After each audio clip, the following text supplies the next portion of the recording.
universitária decidiu ir ao cinema com o namorado. Momentos antes de entrar na sala, comprou um sanduíche em outro local para acompanhar a sessão. Com o lanche na mão, foi surpreendida ao ser barrada na porta do cinema pela funcionária que estava recolhendo os ingressos. Neste momento, ela foi informada que poderia entrar na sala somente com lanches comprados na loja do próprio cinema. Esta é uma história verídica e chegou ao judiciário brasileiro. A venda casada acontece com mais frequência do que se imagina, nos mais diversos lugares e deixa consumidores sem ação. No artigo 5º de hoje vamos falar sobre essa prática, o que diz a legislação a respeito e qual o direito dos consumidores. Antes de começarmos, vamos ver o que diz a nossa Constituição. A Carta Magna diz que o Estado promoverá na forma da lei a defesa do consumidor. Sobre o tema, eu converso agora com Isley Dutra, advogado especialista em direito do consumidor, e com Michele Lameison, defensora pública e coordenadora do Núcleo de Defesa do Consumidor de Santa Catarina. Muito obrigada pela participação de vocês aqui no artigo 5º. Eu convido vocês a assistirem uma reportagem aqui da TV Justiça. O celular é item essencial hoje em dia, seja para trabalhar, seja para fazer novas amizades, manter contato com parente e resolver problemas do dia a dia. O certo é que está cada vez mais difícil viver sem essa tecnologia. E os brasileiros que o digam. De acordo com um relatório do AppN Intelligence, plataforma de dados e análises para celulares, o Brasil está no topo da lista dos mais conectados do mundo. A gente passa em média 5 horas e 40 minutos por dia olhando o smartphone. Ou seja, somos o país em que as pessoas mais gastam tempo em aplicativos de celular em todo o mundo.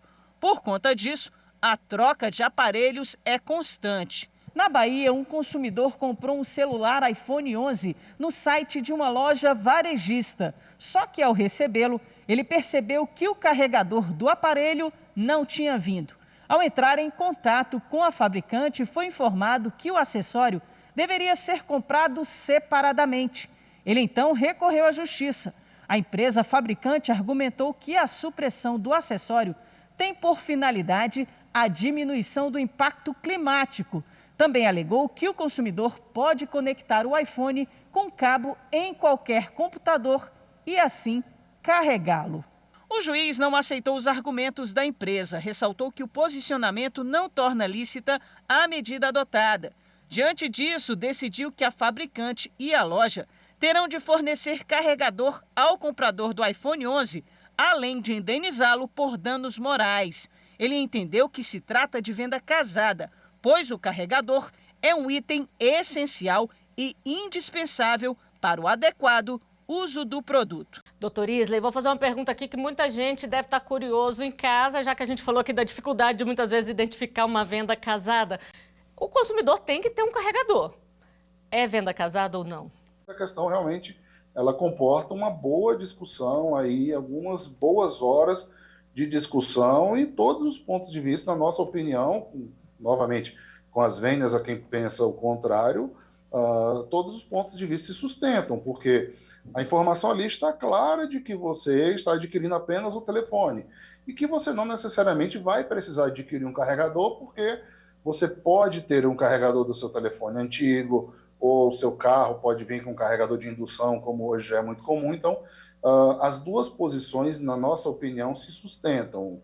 É uma questão aí de realmente de amadurecimento jurisprudencial. Mas respondendo à pergunta, na nossa opinião, não configura necessariamente uma venda casada, porque é justamente o contrário, né? A venda casada é eu condicionar a aquisição de um produto ou serviço à aquisição de um outro produto ou serviço. Agora, se o consumidor identifica ali claramente que é uma venda casada, ele às vezes tem que comprar aquilo ali, tem que aceitar, mas ele pode recorrer depois, defensor? Ele pode procurar o judiciário? Qual tem sido o entendimento? Tu tem todo um sistema de proteção e defesa ao consumidor, né? Tu tem tanto no âmbito federal, quanto no âmbito estadual, quanto no âmbito municipal.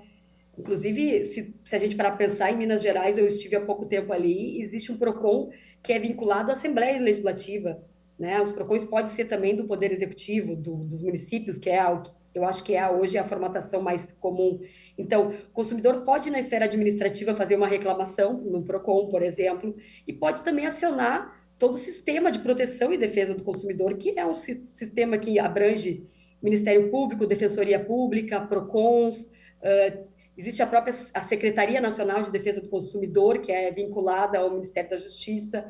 Então, não só no âmbito judicial, há também um sistema extrajudicial, sistema administrativo que serviria para suprir também e para proteger, né, e defender os direitos dos consumidores.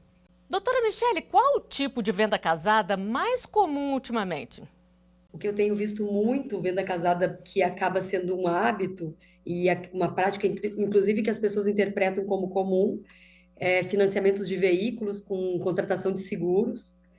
E nesses casos, né, o consumidor é obrigado, ele não exerce a liberdade de escolher, ele é obrigado a contratar aquele seguro e então não se concede ao consumidor o direito de escolher por outra seguradora ou até mesmo por não escolher nenhum seguro naquele momento. E esse é um dos casos que eu vejo bastante. Mas existem outros, como consumação mínima, ainda eu verifico algumas questões com consumação mínima, também com combos de TV, internet, banda larga e, enfim, e telefone, e telefonia móvel. E eu acredito que são os casos, esse do cinema também é um dos casos que a gente ainda verifica. E não sei se o Dr. Isley tem alguns outros casos que ele lembra agora no momento. É bem comum, né, doutor Isley? E o Código de Defesa aí, o que ele diz sobre isso? Essa questão da venda casada está prevista lá no artigo 39, inciso 1º, lá do CDC, né? Resumidamente, o que ele veda? Condicionar o fornecimento de um produto ou serviço à aquisição de um outro produto ou serviço, né? O caso do cinema, eu acho que é o caso mais clássico, aí, mais comum do cotidiano, né?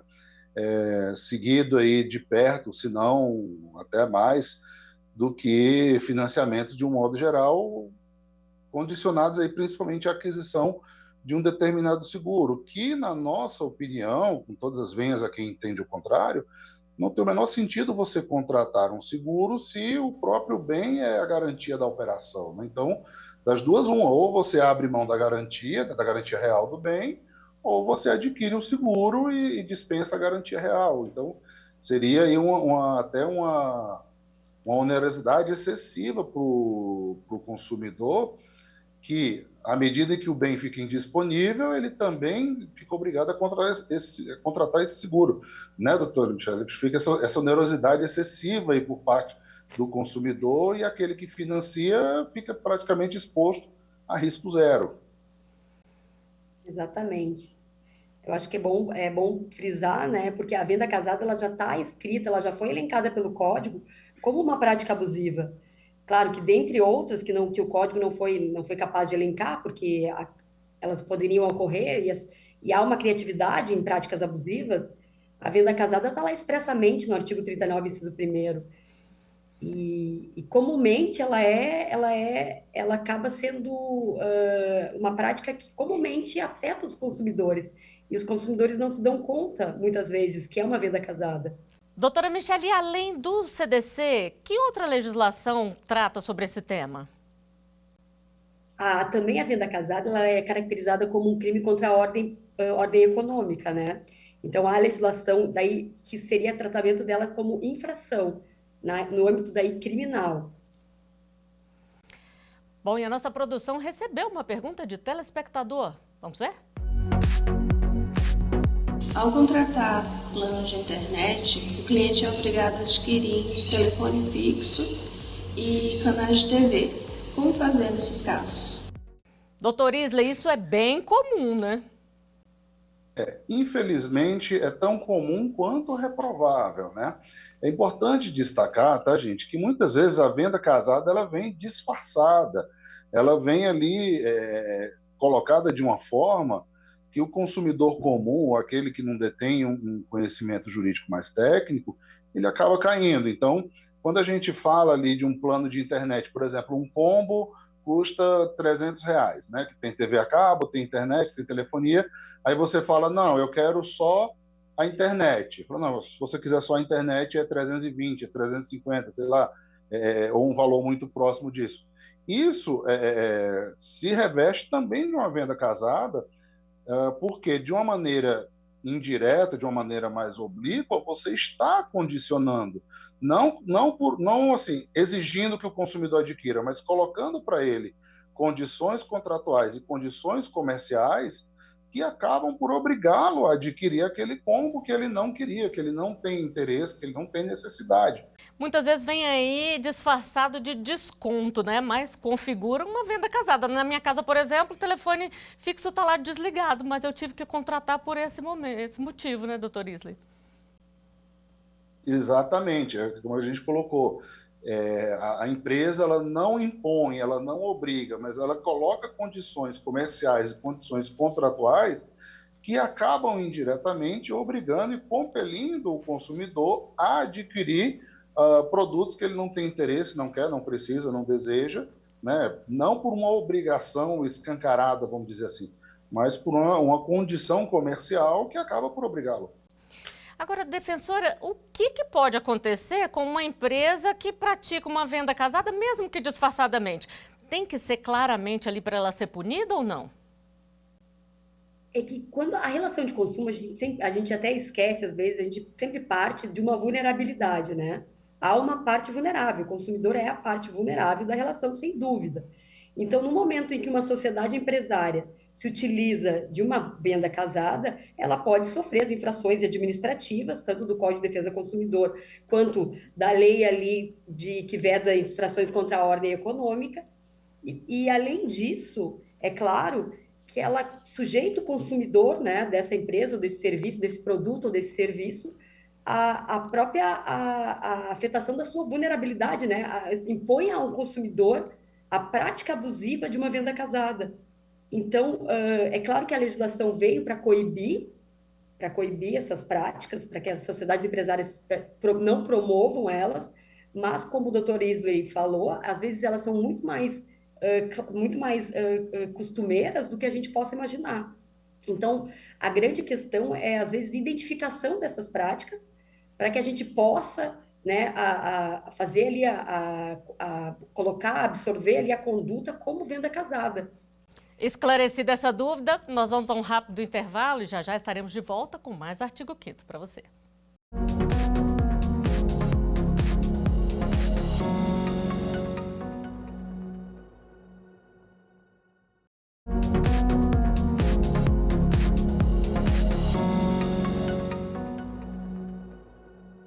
O Artigo 5º está de volta, hoje falando sobre venda casada e como a legislação brasileira protege o consumidor. Conheça as práticas mais comuns e como se precaver de situações como estas. Sobre o tema, eu continuo conversando com Isley Dutra, advogado especialista em direito do consumidor, e com Michele Lameison, defensora pública e coordenadora do Núcleo de Defesa do Consumidor de Santa Catarina. Doutora Michele, no primeiro bloco a senhora citou aí a questão da consumação mínima, muitas vezes exigida em bares e restaurantes. Mas o consumidor, ele pode simplesmente se recusar a pagar ou não? Se está ali claro no estabelecimento, informação dada, ele tem que cumprir? Flávia, eu acho que seria importante o consumidor, né, inclusive na defesa, na sua autodefesa, né, comunicar isso. Eu entendo que isso é venda casada para o fornecedor ali do serviço, enfim, né, de um produto que eventualmente em itens alimentícios ou enfim bebidas. Mas se eventualmente o fornecedor não adotar uma postura né, de restabelecer naquele momento o direito do consumidor, daí sim procurar os órgãos, né, os órgãos como o PROCON e a Defensoria Pública, o Ministério Público, enfim, ou ajuizar alguma ação judicial posterior, mas enfim, eu não sei se a recusa no momento serviria como impor um direito, né? Claro que a gente vive num estado em que não deveriam existir violações, né? Se tu parar a pensar, existe uma previsão de uma prática abusiva contra o consumidor no Código de Defesa do Consumidor. Está estampado no artigo 39. Mas, se deparando com uma consumação mínima, o que o consumidor deve fazer, eu acredito que mostrar para esse fornecedor que que isso é uma prática abusiva é um dos caminhos. Mas, claro, né, ninguém vai aqui dizer para o consumidor criar uma indisposição, um constrangimento, inclusive para ele, né? Nem é esse a nossa vontade, nem gostaríamos disso, né? Mas eu acredito que a informação também, essa oposição de ideias, essa conversa, esse diálogo bem construído, ele favorece o consumidor, sem dúvida. Doutor Isley, tentar conversar e negociar é sempre a melhor opção, a primeira opção para o consumidor?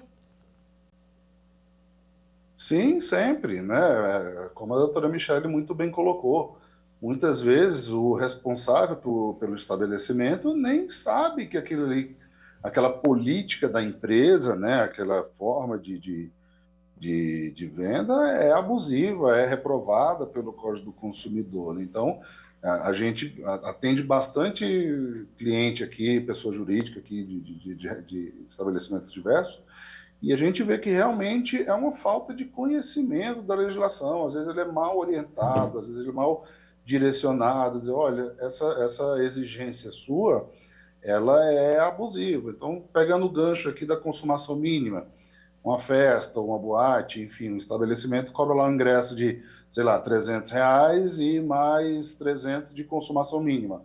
Você não pode me exigir o mínimo de consumo porque eu já paguei o ingresso para estar aqui dentro. Eu não preciso te pagar mais nada.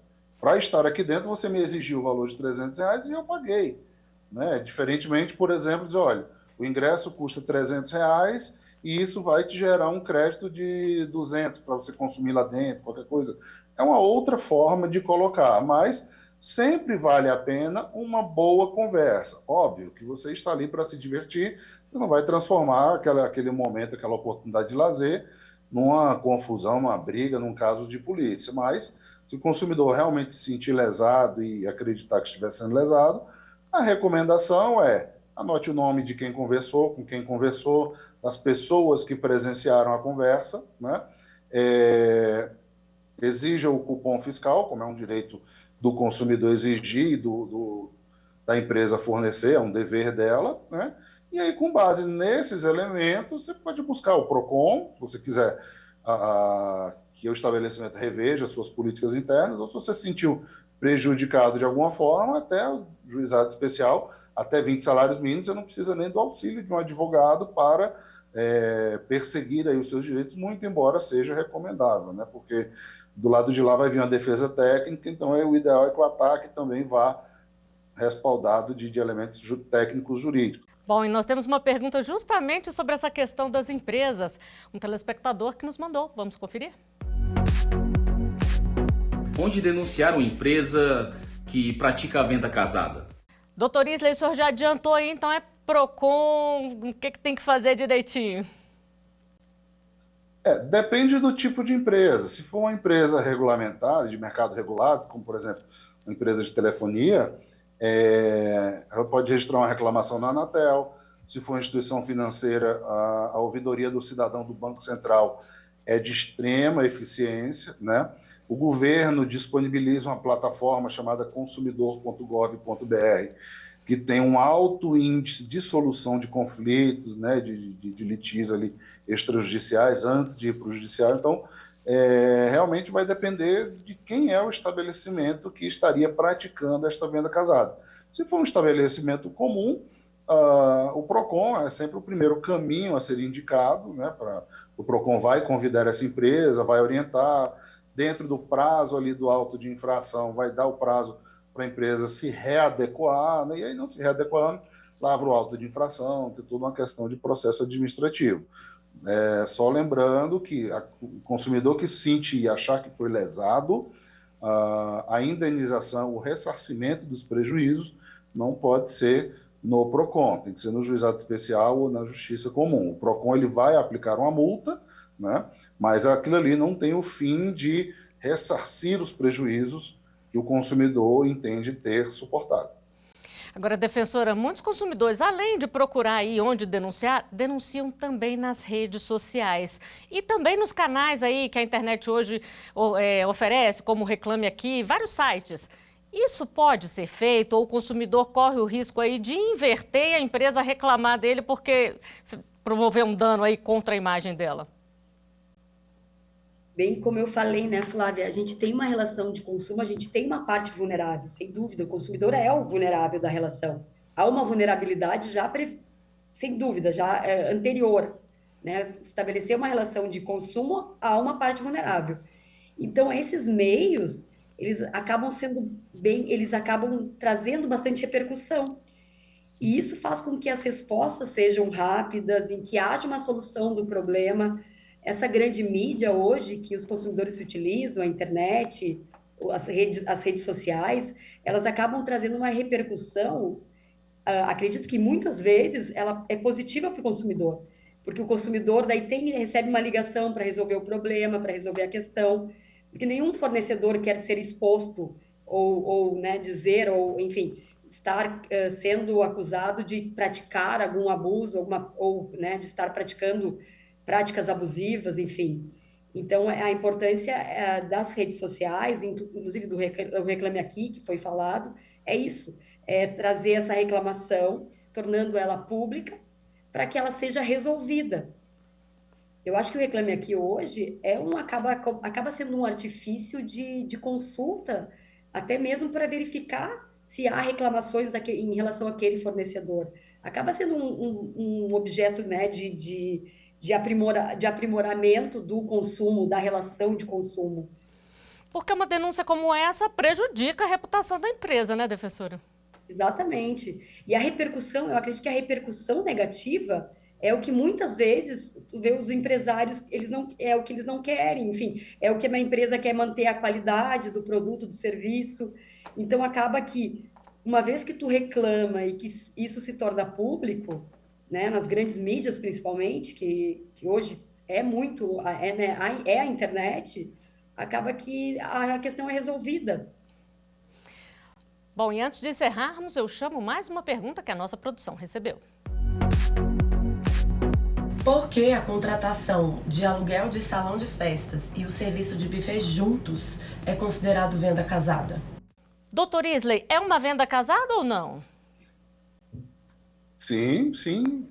É uma venda casada. Qualquer tipo de condicionamento, qualquer forma de condicionamento, a aquisição de um produto, de um serviço, a aquisição de um outro produto ou serviço, é uma venda casada. Se eu já estou pagando pelo aluguel do salão de festa, o dono daquele salão de festa não pode me impor a contratação do buffet da conveniência dele, óbvio. A gente sabe que tem muitas empresas que são inidôneas, que são irresponsáveis e que vão acabar por manchar a reputação, né? Por exemplo, você promove um aniversário, um casamento num salão de festas XPTO e, de repente, um buffet não entrega ou faz uma coisa bem mal entregue, os consumidores podem vir a associar a imagem daquele salão àquele buffet, mas não é justificativa, né? O que o salão de festa tem que colocar é, olha, essas são a lista de fornecedores credenciados. Qualquer outro fornecedor de buffet que você quiser que faça sua festa, ele tem que ser previamente credenciado para a gente aprovar padrões de qualidade, né, logística, etc. Mas impor a contratação de um buffet A, B ou C é sim uma prática, uma venda casada, né? É sempre importante, só se me permite, pegando essa questão do gancho aí do Reclame Aqui, sempre me ocorre uma agência de viagens de internet que, nossa, choveu de reclamação no Reclame Aqui, no Instagram, etc. Olha o prejuízo que essa empresa teve. Primeiro, quando você joga lá no Google para buscar o nome da empresa, aparece um monte de reclamação. A senhora vai comprar uma empresa, dividir em 12 para viajar daqui a um ano, correndo o risco de não viajar? O prejuízo é incalculável. Doutora Michele, para a gente encerrar aí, como o consumidor pode se precaver? O que ele pode fazer para evitar cair aí nos artifícios das empresas quando querem impor uma venda casada? Eu acho que sempre quando a gente tem a liberdade de escolha, né? Acho que é bem importante a gente ter essa liberdade de escolha. Quando a gente quer um produto ou um serviço, a gente está exercendo a nossa liberdade de escolha. Se a gente está atrelado à obtenção de outro serviço ou de outro produto por conta de exercer a nossa liberdade de escolha, né? Daí sim configura a venda casada. Todo momento em que eu for obrigada a adquirir um produto ou serviço para adquirir outro que eu tenho liberdade, que eu quero adquirir, é uma venda casada. Então, eu acho que pensar assim é bem interessante, porque daí tu pensa o que é liberdade de escolha aqui e o que não é. E se tiver uma conduta em que te leva a escolher um produto e ser obrigado né, levar um produto ou um serviço, daí configura a venda casada. Bom, então com essa dica a gente chega ao final de mais um programa. Doutor Isla e doutora Michele, muito obrigada pela participação de vocês aqui no Artigo 5º. E eu agradeço também a sua companhia. Você pode rever os nossos programas no site da TV Justiça ou acompanhar o nosso canal no YouTube. Até o próximo Artigo 5º. Tchau!